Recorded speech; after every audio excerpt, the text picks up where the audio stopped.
Very. Right, okay, here we go. It's that Thursday night once again, live on radio. For those people who are around the southern parts of Brisbane, northern parts of the Gold Coast, you can listen through, of course, on the website. But if you've got the intelligence and you've got the IT and you've got all that stuff on your mobile phone and desktop, laptop, you can jump onto Facebook channels and YouTube channels and go to Radio FM 88 Australia. And if you do, you can then participate in the show. You can watch the show live and you can watch the archives of previous shows. Look, it's without further ado, I'll pass you over to our good lady, none other than Andrena Forrest. Hi, everybody, and welcome to Dreaming the New Dream. And if you're a new person, that's lovely. And to our old friends and regulars, welcome again. Today is the 20th of October, 2022. Gosh, these numbers. And today's a number 9 day. Well, you know me and my numbers. I love number 9, being a number 9. So some completion to be doing today. So today, it's our great pleasure to have Michael Muir on the show. Now, I've been a follower and friend of Michael's on and off over the years. I don't know how long, but when I was traveling back from Australia a few years ago, when all the forest fires was on, I'd been to Uluru, the closing of the rock ceremony, and I was traveling back from Adelaide up to Byron through forest fires. And we were stopped in Coffs Harbour, and we weren't allowed to go any further because they were so bad. And I saw that Michael was in town, and I said to my friend Kathy, "Oh, we could do a Michael's workshop." It was being hosted, I think it was on the Saturday morning. Oh, yeah. Anyway, they said that the road was being opened again and that we could go through. So we quickly said, "Sorry, Michael, but we're going to keep going." Yeah. And we were literally the last one to get going through the fires because the guy said you were so lucky and it was horrendous driving. I tell you, that was an experience. So we never got to actually meet you personally, but I've been a great follower and I love when you do your light language and what you share. So without further ado, welcome. And I would love you to share the start of your journey and how it's taken you through to where you are now, really. Oh, wow. In a nutshell. In a nutshell. Okay. So I came over to Australia from the north of England around 96. And soon after, I found some personal development workshops in Sydney. I was living in Sydney from about 2000 till just really a year ago, and I came over after doing a science degree in the UK, so that was my background, and then I found personal development workshops which involved both psychological stuff, so and also working with the body directly, so doing physical exercises. It was very much back in the day around breaking through armoring and structure of the body so that you freed yourself from your own cage, I guess, your own ego structure. And it included a lot of somatic principles, somatic bodywork principles, energetic work that sort of freed the body up and freed you up psychologically. So it was a combination of both modalities, the psychological stuff and also the hands-on body work. And I found it so profound, coming from, I guess, quite a dissociated physically body, as many starseeds are. You know, that a lot of the work I do with people is bringing them back into themselves, as well as being able to connect higher. So I needed to do probably 10 good years of personal development before I started channeling. Personally, That was for me to really ground into the body, do some personal work. So I trained I did my own somatic psychotherapy as a client, and then I decided to train in it because I found it so useful and I wanted to share those skills with people. That is before I started doing any of the spiritual stuff. But I guess I started to really value the importance of the connection of the body and the mind, and how it brought me a lot of relief from stress, anxiety, and all that stuff. So it helped me be more here in the physical. And then during that 4-year training, I also studied with some teachers that were also Buddhist practitioners, Tibetan Buddhist in particular. So they worked with a combination of body exercises, again, to work with the body and ground you in, but also Tibetan Buddhist deity practices. So that was when I really sort of got my first flavor of, I guess, working with, because when you're doing the Buddhist tantric practices, the deity practices, you're really working to embody the deity in the sadhana practice. So I guess that was the first taste of, really, without me really knowing, channeling energies, but it was in the Buddhist context. And then while I was doing so that was sort of the first foray into, I guess, using my body as a channel. And then while I was doing the training of the somatic work, which involved basic therapeutic counseling skills, but also hands-on body work for trauma, energy distribution, and very therapeutic work. And when I was touching people in the training, it was I started to make strange, like there was an impulse to make strange sound out of my, and it was something that I'd never done before, and it was something that was around. It was around the time of 2004 that happened for me, and really at that time there wasn't Facebook at all. Or if there was, I don't think there was back then. So, I mean, there was no one talking about light language. There was no one, I'd never heard of it myself. And also I don't think I was prepared to really work with that. I don't think it was too early. Yeah. I think I thought I might have gone a bit insane if I did it back then. So I sort of put it away, put it aside. And also people didn't know what it was. They thought it was a little weird, and it is a little weird. But so I just left it alone till about 2012, 2013, which, the big shift, one of the big shifts, when I was guided back to it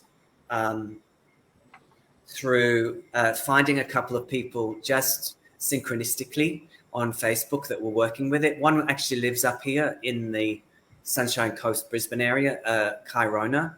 And also another lady, Judy Satori, that many people know for the light language. She's been, doing light language for 20. I think she's been I feel like she's the original light languager.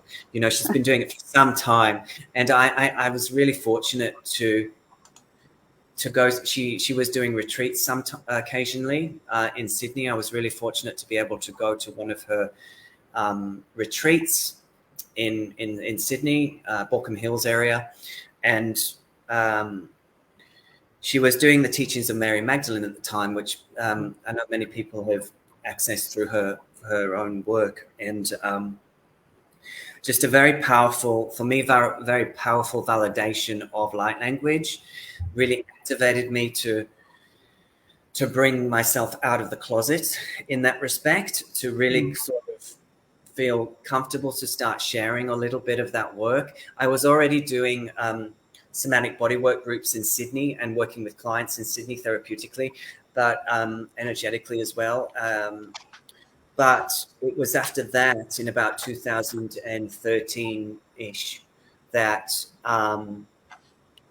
I gave myself permission to start working with light language, just gently, just adding a little to some workshops and just testing it, because the scientist in me is like, well, I don't really know if it does anything, I thought I need to do some research. I need to check out. So luckily I found some of the people I followed. I kept in touch with some of the people from the retreat, and that provided a foundation of people that were sensitive to light language, so I could practice with them and really get some confidence and some feedback about whether it was at all useful for people, or was I just going insane? You know, you know what I mean? So there was that sort of gradual exploration, and that's really what I say to people that are opening to light language now: is gently move it, gently find people that you feel safe to practice with, and do your research with people, and gradually come out, because there's more and more people I feel at the moment are opening up to this kind of energy work, if you will. Yeah, brilliant. And I know, oh gosh, I mean, I've been following you for years, and I heard the first time I heard you when you were doing some light language, and I've never heard anybody channel through as fast as what you did. Because I was thinking, oh my God, what was coming through was like 100 mile an hour. It was so fast, and I thought you couldn't do it yourself and go, yeah. It was just amazing. And I thought, and then obviously I've followed you since, and I love hearing the light language. But so how did it feel when you started first bringing through like funny sound, shall we say? So for anyone that doesn't know what light language is, I tell them it sounds like gobbledygook, because it does sound like a lot of nonsense. But for me, it's really about the frequency that the sound carries, more than making sense of each syllable. But when it first started happening for me, it was very spontaneous, and it was a little bit. I got a little bit too open, so I got a little bit scared at first. But it was sort of like, I would analogize. I would say for me, it's just like if you speak a foreign language to your own native tongue. It's always there in my mind. And just when I choose to go there, I can go there and speak in light language. And everyone's light language is different, yeah?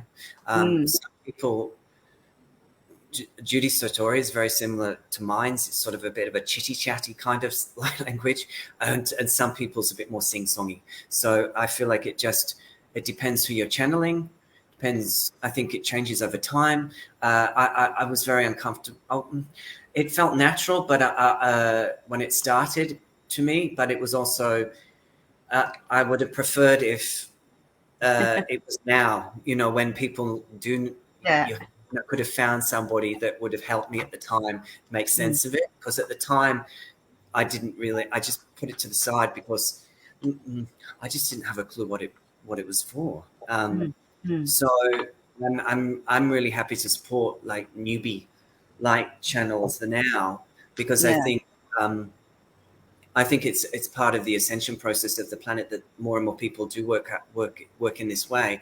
But also I think the energies are now such that more people are coming into it naturally. Definitely. Yeah. Right, Andrew's saying, is light language vocals just a tool for vibration? So yes and no, I feel. Yes, it's as in it does bring through a certain vibration, and it can be just that. And then sometimes some people are able to. I direct it. For example, when I'm working with it, I get guidance that it's directed towards releasing and clearing certain energies, certain timelines, certain chakras. So it's vibrational, yes, but it's with purpose, if you will. So are you ever aware of actually what's being spoken in light language? I personally know. I know some people are able to translate their light language syllable by syllable. For me, I get a knowing of what it's about as a pattern or a piece of work. I don't get a syllable by transmission directly. Yeah, amazing. Yeah. So are you doing light language classes to help people? So with my work since the last 2 years, and a lot of people obviously going online, etc. I do free transmissions. They're on my Facebook and YouTube channel. The links are probably somewhere, and also I do 1 hour activations online, and also 2 hour live groups in Sydney, Sunshine Coast, and sometimes other places depending where I am. And they are really about clearing a lot of clearing timeline trauma, clearing and releasing chakras, implants, and different energy, bringing basically people reclaiming their soul aspects, their essences from different timelines, and also connecting more recently with the Earth's grids and working with the land, and bilocating frequencies to different areas, because obviously we weren't able to move around so much in the last couple of years. So I think I've been doing a bit of group work around supporting Earth grids in different areas, and helping, you called the podcast Dreaming the Dream. Like, I feel like some of my work is anchoring in the new Earth grids through our own conduits specifically. I think that many of us are getting directed to different locations now, as things move into a next phase position, it feels. So I think we are the new Earth grids, is my take. We're anchoring the light. And it's funny, before, like a couple of years ago, before what I do, a lot of us were moved in places. Like, I got moved back to the UK, and I've spoken to other friends. They all said that they've come back, and then all of a sudden everything happened, and it's just like everybody had to be in certain places for whatever reasons. And then so do you go off to, because obviously I go and visit a lot of different sites. I feel guided to go to Stonehenge or whatever. So do you feel guided to go to those places and sit and do channelings there as well? It's something I've only done it since I've moved up more so to the Sunshine Coast. In Sydney, my work was very focused on working with people and groups. But more recently, yes, I've been guided up here. It feels to work with energetic portals in the area, and some of the local mountains in the Sunshine Coast area. I feel recently, just prior to this solar eclipse that is coming up, being guided to work with anchoring the sort of divine love frequency, really, the love frequency, into some of these through my channel. So just sitting and being open to bringing energy through to sort of help with what's coming. Yeah. And I think what was I going to say then? Like you get drawn to these different sites and places, but like for a lot of us, we don't even have to do anything. It's just our presence is there. That's all that's needed, isn't it? Totally. I feel that it's really just sometimes I feel like it's just our imprint that makes the difference energetically. So even just for people just taking that walk up the mountains is important. Yeah, I know. I went up Mount Coolum once. Oh my God, I thought Glastonbury tour was a huff and puff one, but that one, oh my God, I've never walked. That's a workout. Yeah, that is a workout. I mean, obviously the view, but I mean, everything. The rocks, the boulders, and you were climbing up. There was nothing to hold on to at times, and oh my God, I'll never forget doing that one. But I'm glad I did it. But and also energetically, we can sit and meditate and be in that place as well, can't we? So, there's places I still like to go, and I know I go in my mind, but is to actually be there and experience the energies, and it takes on a different ball game. Of course. Yeah, for sure. So have you got any favorite places? I know you haven't been at the Sunshine very long, but have you got any special places that you found there? I mean, I do love Mount Coolum. I love Mount Emu, and I'm a very coastal kind of person, so I'm a Phrygian Beach. I got guided up here to anchor in. Well, I talk connecting with I connect quite strongly with the Palladian frequencies, and I was kind of guided up here. I came up here for holidays anyway, but just guided to come up here with the portals and bring tribe and community together, because it feels like in the future this area's almost like a portal, like a interdimensional portal area for energies to come and go, and the people come from different areas, not just Australia but globally, and visit. I feel this location. I mean, I know even now, you know, the likes of say Joe Dispenza come and do their workshops here. But so I feel like it's a hub, energetic hub for galactics as well, frequencies to come through the mountains that surround it as well. So I got guided to this St. Phrygian Beach area just to bring energy through group work and send it out to the ocean and let it go where it needs to go, really. So yeah, I love this area. I love this beach. Yeah, no, I loved it as well. And I know where and I went all around Cotton Tree and beautiful Maroochydore, and I just loved it. But anyway, lovely memories at the minute. Yeah, so I know there's there's lots of changes afoot in many ways, and it's all about being really grounded and centered. So any advice that you would give to people in any way to help them to deal with all the different challenges that are happening? I mean, I think I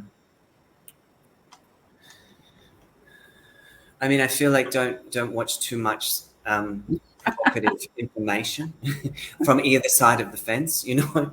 I mean, I feel like there's a lot of I think there's a lot of distraction trying to take us off our center, which has always been there, really. I think we're just noticing it more. And so I feel like to stay in your lane, to coin a very used phrase at the moment, but it's true, to sort of to do your practices, whether it's I think I need to do yoga in the morning just to keep me grounded. I need to do a bit of yoga, a bit of physical stuff. Channeling actually helps me, but stay in my channel, in my conduit. But meditation, of course, nature, of course, cleansing your aura, whether it's salt baths or ocean, anything that. But really, I think it's taking time to know what's useful for your being at this time, because everybody's different. Some people may be needing to totally rest during the energies, because they're so sort of bombarding them and stuff's up. Some people may be needing to do a lot of movement and action and be productive. So I feel like it's not one size fits all. It's really what you're guided to personally. Yeah. I feel a lot of people that are on a healing path and working in that area at the moment are doing a lot of deep soul work at the moment, which is kind of bringing up some of those deep patterns that sometimes we've either pushed aside or thought we dealt with, but boom, here they are again to sort of look at. The next layer. Yeah, the next layer. So I guess in that respect, not to judge those, to be compassionate with yourself and to get support if needed in whatever form that may take, you know. And the thing is, everybody's on a journey, and we're all at different levels, different stages. Some are getting there faster, some are slower, and it's just honoring that we're all making choices. And what's, like talking to somebody the other day, and her choices were completely different to mine, but you think, well, okay, that's her choice, it's not mine. And it's like you say, staying centered and grounded in your own being, and just acknowledging that people make different choices for different reasons, and it's their soul's journey. I know I've looked at people and I think, oh my God, like, and I've gone into, well, whatever they doing this for or that for, but then I don't know their journey, their deep journey Totally. and what their choices are and who they meet along the way through those choices, isn't it? I think I mean, it does feel like there's a lot of invitation to polarize right now. It sure is difficult living in the moment, that's for sure. Because the energy, Andrew, and for sure. The moments change so fast, flip. But I mean, I think that, I feel so aligned with what you said around everyone's choice, because, I think we just got to find a way to not polarize and in ourselves or with others, because that's so that we can come back together in as a collective, really, Hey, the biggest challenge, I think, is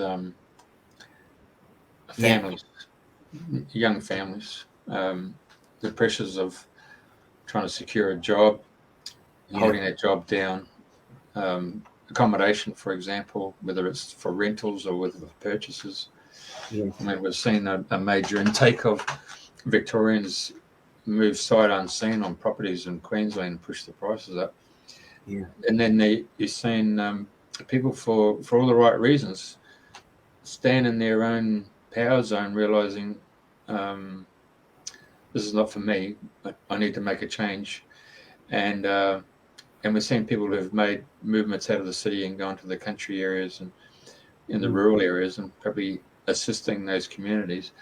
And in the end result there, it's I'm really feeling for all those young couples who've got their babies and their children at different stages, and what's been going on for them for health-wise to get to whether it's dental, whether it's medical, or even going to hospitals. That's a challenge for them to hold that space. And it seems like the single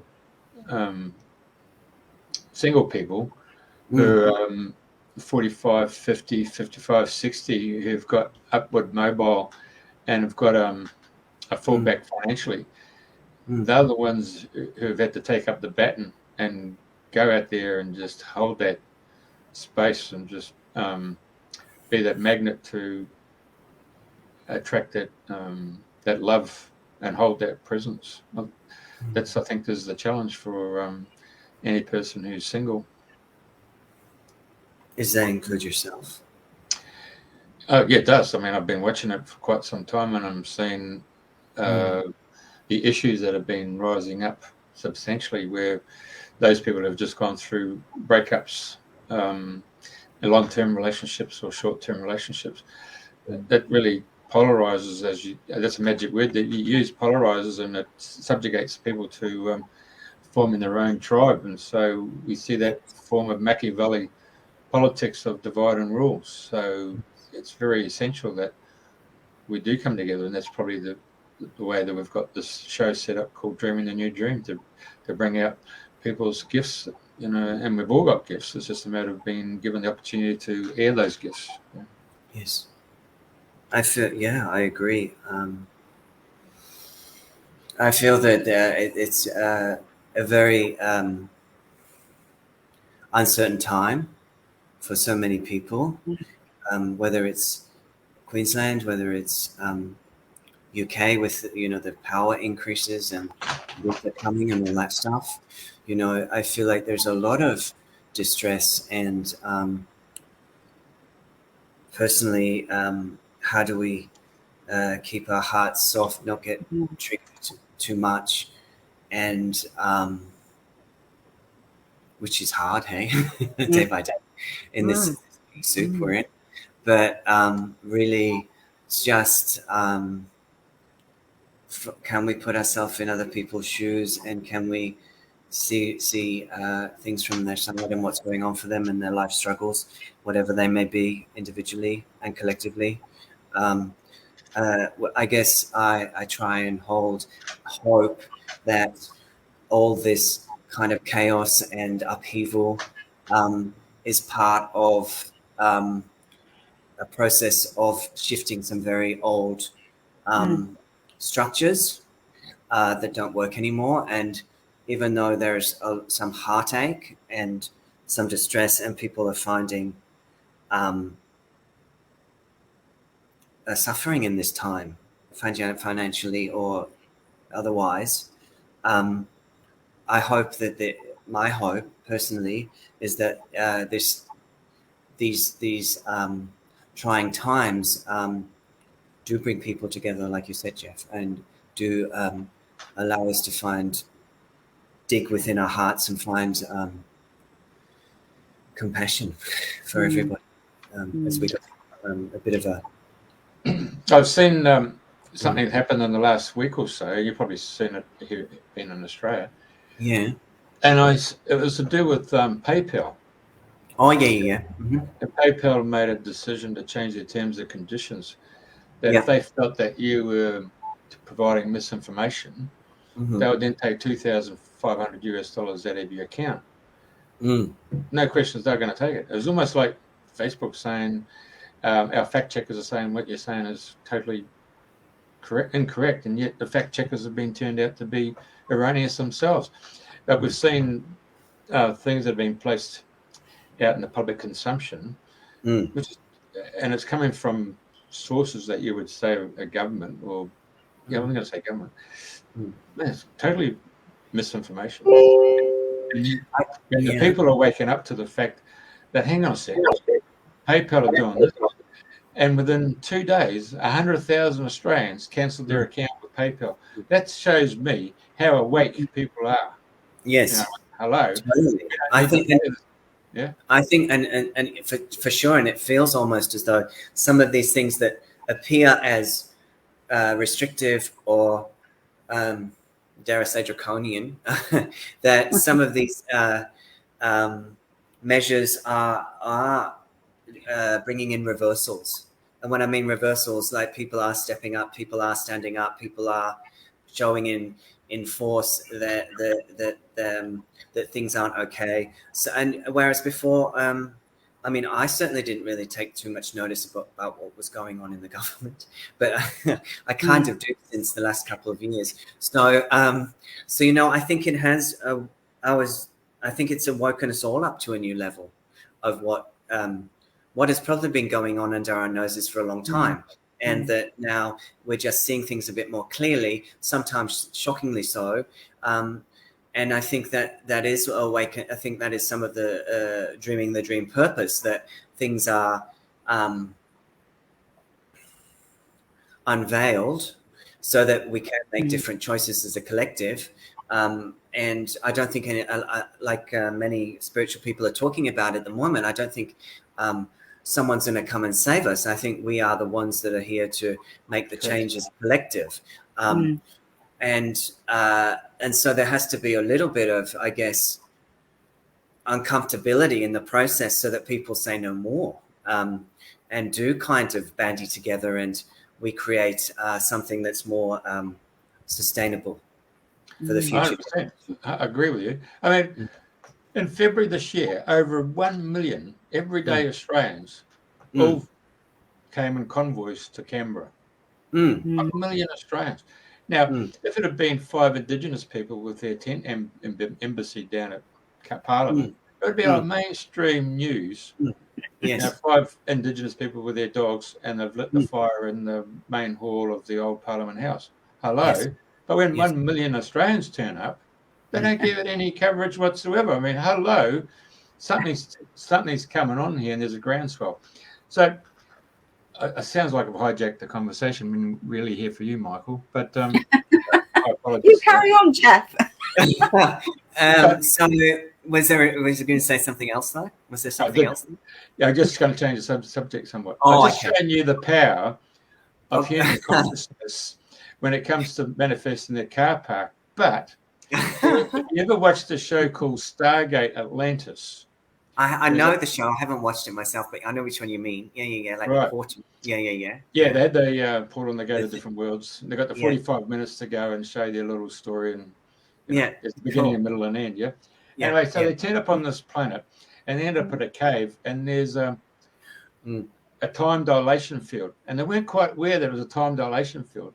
They put a video camera into this, field of energy, and they pushed it through, and then they brought it back, and they just had a look at it and thought, oh, there's nothing to it. So the leader of the expedition, John Shepard, walks through it. Yeah. Unknown to him, 1 minute on the side that they were coming from was a month on the other side to the time dilation field. Yeah. Anyway, so obviously he realizes they're not coming through, and then they find out, oh shit, there's 3 hours 30 minutes of tape just gone in 1 minute. Yeah. Okay, we've got a problem here. So what we find out is that when he comes to this village, these are all people who have come to learn about ascension, and they've been coming from the ancients to learn about ascension and progress up. Cool. But on the journey to the village, John Shepard comes across this energetic being, and it's going to attack him. So he turns around because of his military prowess, attacks it, and he gets beaten up severely. And the village come along, and they've got all the healing techniques, the Reiki, if you want to call it, such as Bowen. They've got vibrational healing. They're doing all this stuff. They bring Johnny back to bloody life, and he's vibrant and all that stuff, and he's now eating organic foods and permaculture stuff. Anyway, the being comes in again, and he goes in and attacks it again, and the villagers, no, we're all peaceful and all that stuff.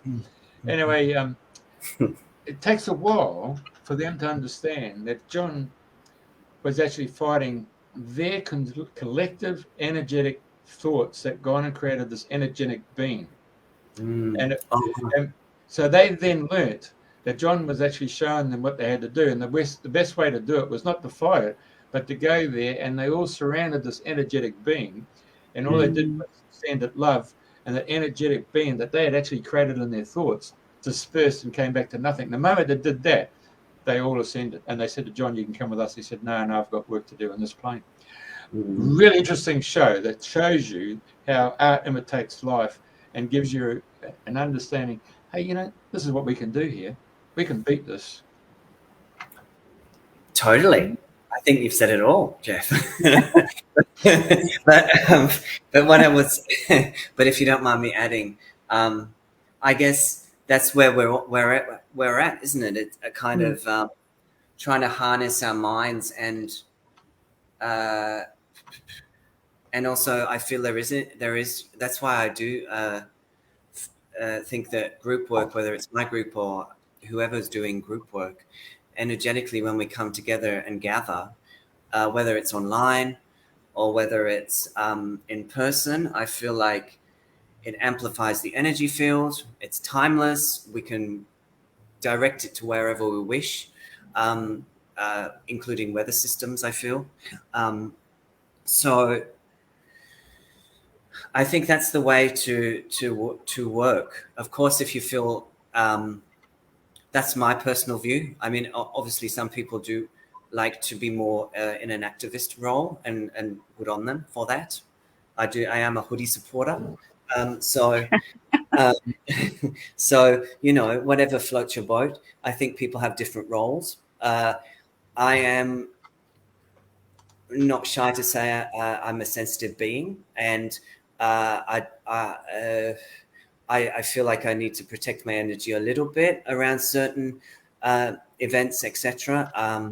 So I stick to doing what I feel guided to is useful for me to bring through energetically. So it's more channeling stuff. I feel that my work is to bring, really the energies that I work with are really around bringing peace, heart-centeredness, trying to keep people a little bit hopeful. They're always quite positive messages. I mean, not kind of like pie in the sky. It's still based in the reality that things are tough right now, but also providing a little bit of hope and reassurance in the transitional times that we are in. And of course, as you were saying, Jeff, I mean, I think the galactics think, wow, this is all going to plan and it's all going very quickly and we're going great guns, whereas us on the ground, every day is a vlog, you know. So I think that people do need support, and you know, do need to, you know, hold space in groups in whatever form they do, activist groups or esoteric groups, whatever they feel drawn to. I think it's useful just to keep each other a little bit buoyant right now. Yeah, because it is challenging times, and it's like, you know, when you dig for a diamond, you have to clear out all the muck and you have to go right down to the bottom to find that diamond, don't you? And this is where I feel we're at the moment. We're clearing away so much, and we're right down at the bottom, and obviously everything's coming up and being shoved around, and you know, it's holding space and being there for each other. And I think a couple of years ago, all what went on triggered so many from different sides of the fence, and it brought up people's anger, irritation, and God knows what. And I think now this last couple of years has given us time to think and step back and look at the bigger picture as to what's really happening, and our eyes are being opened more and more, and people are coming together, and people are saying, no, not anymore. We're not having this. You know, got stand in the park groups and all sorts of groups that have been connecting people. So it's like, you know, joining the dots all around the world. People are coming together, and it's all happening. But we know there still could be some rough days coming. Where we need to just keep our center and hold space. And it's like some days I think, oh God, you know, I can't get through another day. And you know, the grief or sadness that come up, and the next day I'm absolutely fine, and I know it's just more clearing that's happening. I feel that's so true of many people in the community right now, going through days of, and I think that's why it's why we have to support each other, knowing that, you know, if one person's having a few days off because of whatever reason, then there's other people can take up the gauntlet, really. So I think to honor, because I think one of the most important things I felt is that so many people have stepped up, like that were maybe that rose in, whether it be anger, which is also useful at times, of course, if it gets people into action and feeling empowered. I feel that it has been a couple of years of really activating people to speak their truth. Yeah. And where maybe before it was, they were able to get away with not bothering, you know what I mean? So it feels like we have definitely stepped up as a community. So, and you know, it has brought up a lot of shadow, and it still brings up a lot of shadow to work with, because the energy is coming in, just feel just accelerating from month to month and week to week.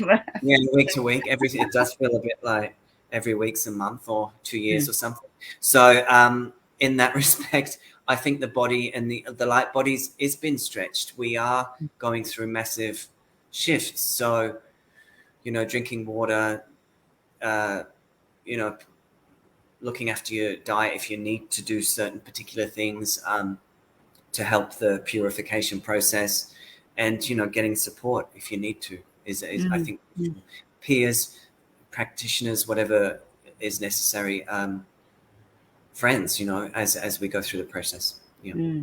I know I did ask you, would you do a live channeling for us, or some light language? Yeah. That would be like, I haven't put you on the spot. I did ask you in advance. Yeah, you did. So yeah, so, you know, I don't know what you want to share, or what would like, you know, what the message would like to be is it global, or, you know, I'll leave that to you. Okay. Thank you, my love. So I guess just taking a moment to prepare your body, like when I do work with people, just sort of feeling anchored in your space, so feeling your base, your sit bones on your chair where you're seated, feeling yourself in your spine. Just taking a couple of breaths into your heart space even. So the energies are so I'm just going to speak of it in English and maybe a little bit in light language, either, or it is a vibrational message. So you just have to listen to the sound and let it sort of move through you in whatever way it feels. It does or doesn't. You may feel something, you may not. Everything is perfect for you individually. You can write some feedback in the comments if you wish, if there's anything you want to ask about it. But this feels like it's particularly for the heart chakra and the high heart chakra, which is the thymus space above the physical heart. This is where we hold a lot of the old soul trauma, past life trauma. And so a lot has been activated and to come up and clear at this time, not just our own personal story, this life, but also different timeline energies. This is, I feel like this energy is from, might even say, the Divine Mother frequency. So this is, and this energy, it is the energy of the Divine Mother, because she says that there are so many beings at this time on the earth feeling lost, abandoned, confused, and that there's a lot of grief in their hearts, a lot of fear in their solar plexuses, a squeezing in their base chakras, because, you know, like Jeff was saying, maybe they don't have a home, maybe they've been can't afford to eat, maybe they can't afford a power bill, maybe they're scared about the future, So there's many reasons why people are distressed. So this frequency comes from the Divine Mother, and it's a message of releasing any pain in the heart and the high heart, fear, and this particularly is around the belief that you have done something wrong. So this is about if you feel you're in a very tough circumstance, and for some reason your story or your past life story is that it's my fault, I've done something really wrong, that I'm in this situation, or the world's in this situation. So this feels, karmically, it feels a global pain body thing. So the energy wants to just come through to release some of that energetic belief that somehow we're responsible for, whether it be the destruction of the planet, whether it be the state of the world, or the state of what's going on in people's lives, whatever. But it's a deep soul belief that somewhere deep in me, I've done something really wrong, and it feels past life, that this is happening now. So I'm just going to bring through some light language, and that is to release that pattern energetically in the heart and high heart. Just see what comes when I make the sound. Okay? Okay, thank you. So it sounds like gobbledygook. I don't mind if you laugh. I have no shame. So please do what you do. Okay?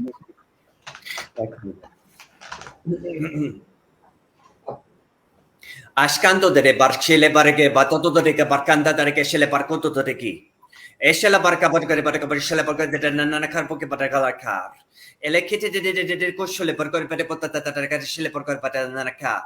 El parkanta de koshkele barkata de barka de kapatiki. Shele poto dondo de barka de barka toto de barka de kapatiki. Shele poto de kapatanana kaparka patana naka patanaka. Shele barkata dono kote parkanda tutto de karputo tutto tiki. Ranta de kepoto tiki. Paranta de kepete kepete to kota naka shala barkoto to tiki betiki. Shombarakata kabato naka.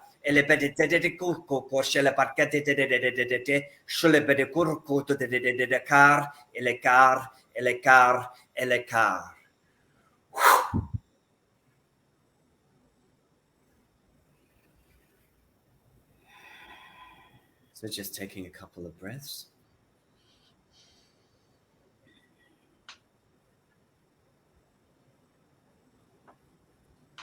So the gist of that energetically in English was you are not alone. You have not been abandoned by spirit, even if there's doubt and fear at times. And if you can, allow your energy to shift from your pineal, your third eye, into your heart space. And you will feel a little bit safer or more secure, even if the external circumstances don't change for you straight away. Okay? So there you go. Well, that was lovely. Thank you. And I mean, like straight away, I could feel just tingling, going up and down my body. I could feel something happening for me. So, yeah. So everybody's experience is different. Some people may feel tingles. Some people may feel some energy shifting in their body. Some people don't feel so much. It's not for everybody. I'm not expecting everybody to feel that they link with me or link with the work. I think it's something that resonates or not, and I'm fine if you feel to go elsewhere to do different work. That's also great. Everyone's attracted to different things. But no, I mean, I love light language, and like I said, when I first heard you, I just couldn't believe how fast it was coming through, because I just thought no human could do what you were doing at the time. And that hasn't always been the case, you know. It has evolved over years. I feel like, and that's something I did want to mention for people that are opening, if they're opening to light language. I mean, I've seen people actually talk about doing a training to become a light language channel. My personal take is that if you've done it in past lives and it's something that your soul is meant to do this life, it'll spontaneously arise or not. And there's no better or worse. It's just different things for different folks. And I think if you are wanting to open to it and there's an inkling that you may be a channel in that way, I think all you need to do is hang around people, whether it's face-to-face or in groups. Better face-to-face than online, but you can still do it online. I think if you hang around with people that work with light language already and you're meant to work with it. Several people in Sydney, when I did the groups over the years I was there, open to light language. But I don't think that was because, I think that's because they were meant to, and that's why they were drawn to me. Other people, no interest, and that's fine. No problem. But the voice and the vocals, as the energies change, as the energies are changing coming into the planet, I feel like the light language channels also get upgraded. And the speed that I can do it with now and the intensity of the is not what I did at the beginning. So for people, you know, it may come out very slowly, and then as their vocal cords adjust, just like speaking a foreign language, then you learn to do it. It changes. Yeah, no, it's fascinating. And I know I went to a group in it was on the Sunshine Coast, and Marky Love, she does light language as well. And I can remember she went round, I think there was about a group of 20 of us, and she spoke to each person in light language. And when she came to me, all she did was dolphin speak and squeaks and all sorts. So it was like home. I know Mariah because she's beautiful, and you know that Lemurian energy I feel is very it's very present in Australia. I feel for sure.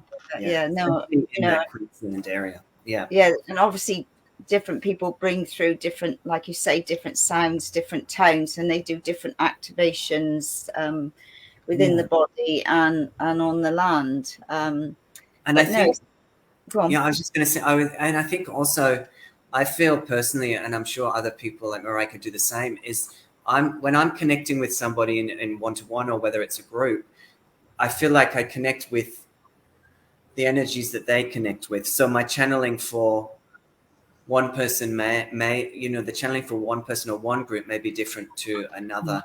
And I think it just depends on who's in front of me as a client or as a group, but also I guess it also depends on the light language channel and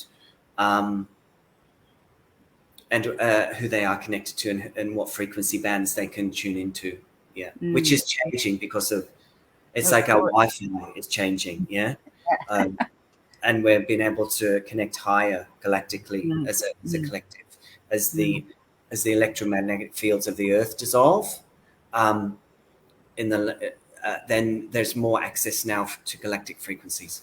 Yeah. Definitely, and I think more and more people are working with the galactics, aren't they, on many levels? And we know they're assisting us on many levels, doing different things to help the people on the planet. I mean, a lot of people are aware of this and a lot aren't, and it's not for them, and that's fine. We all have choices and we all work differently. Sure. Right, so Jeff's going to put a question in. Okay, yes. I get on the phone, I ring up Michael, you tell me up to the Sunshine Coast, I book a time, I come and see you, I walk in the door, what happens? What happens? Oh, it's a surprise. No, I'm joking. But so I work with each individual differently, but basically I do a combination of different work. It could be I get a lot of people come to work with soul purpose work, soul guidance. So it could be working with asking spirit for guidance, in particular with soul mission. Yeah. And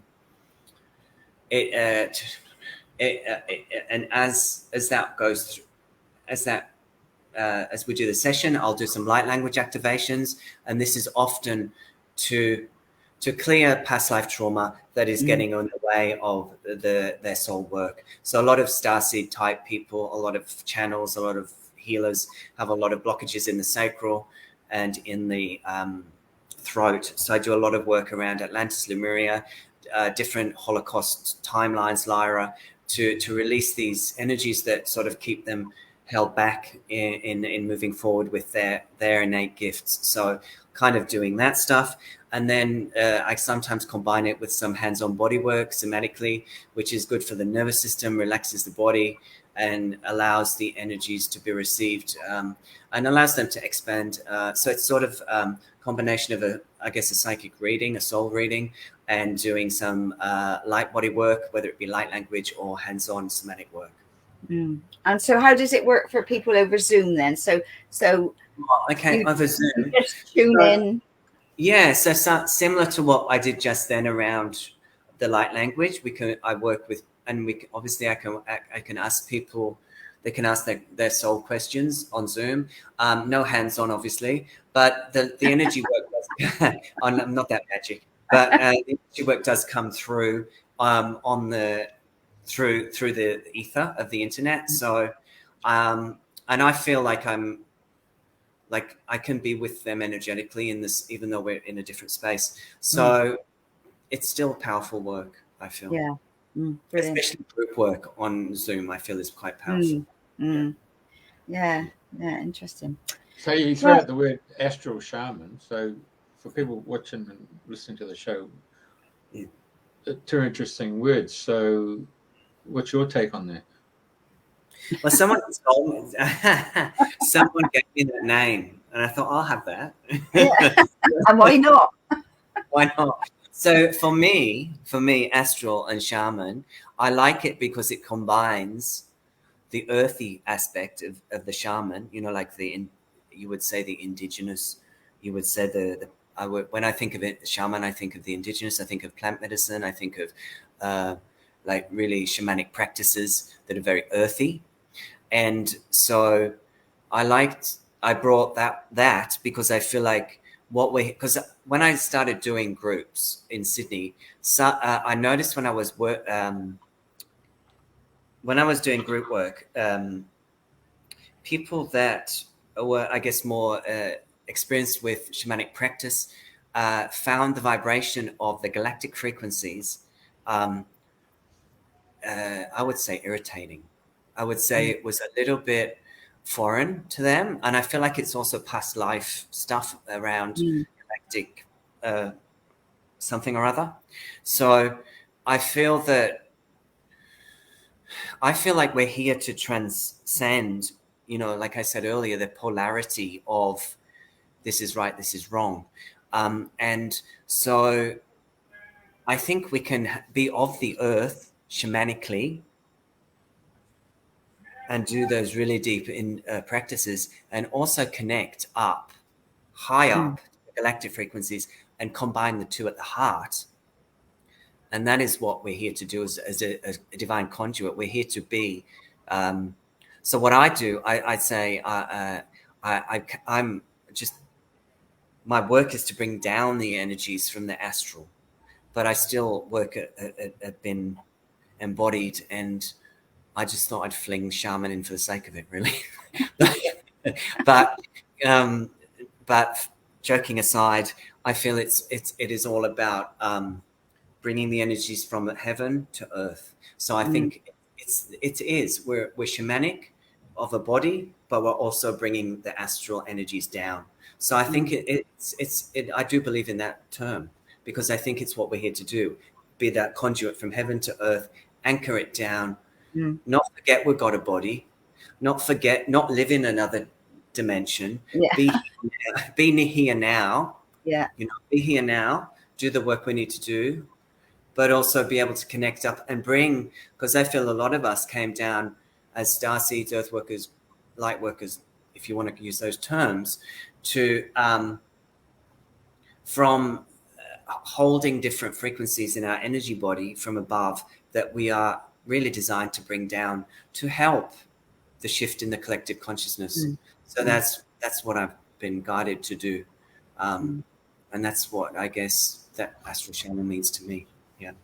Very good. Well, it sounds very good. Thank you. Right. Well, I don't think I've got any other questions. Have you, Jeff? No, just Andrew's come on board. Oh, Andrew, right. Interesting you feel to the Pleiades, which is the original Australians' connections to the star origins. Yeah, I just quickly before we head, I did want to, when I first started channeling, I connected with the Pleiadians galactically. It changed to different energies over time, but they were one of the primary energies that connected with me, and they took me to Uluru, or they invited me to go to a cryon conference in Uluru. Lee Carroll. Yeah. And I went over there and did to Lee Carroll's conference. I think it was really just to get a way to get me over there, and I sat with Ayers Rock and Uluru, and got a lot of energy, and it really shifted my nervous system. I got one of those spiritual flu things after I got back for a couple of weeks, sick as a dog, and then a major clearing. But it sort of really took my channel to a different notch up, I guess. So yeah, I think that's why I was guided here from the UK, and why I stayed, and what I'm here to hold space for at this point, galactically, if you will. Yeah. Lovely. Well, thank you very much. It's been an absolute pleasure and delight to have you on the show, and for your transmission and the work that you do. So thank you. And thank you to everybody listening today, and old and new friends. And that concludes today. Thank you so much. Thank you so much for having me on. You're welcome. Any pleasure.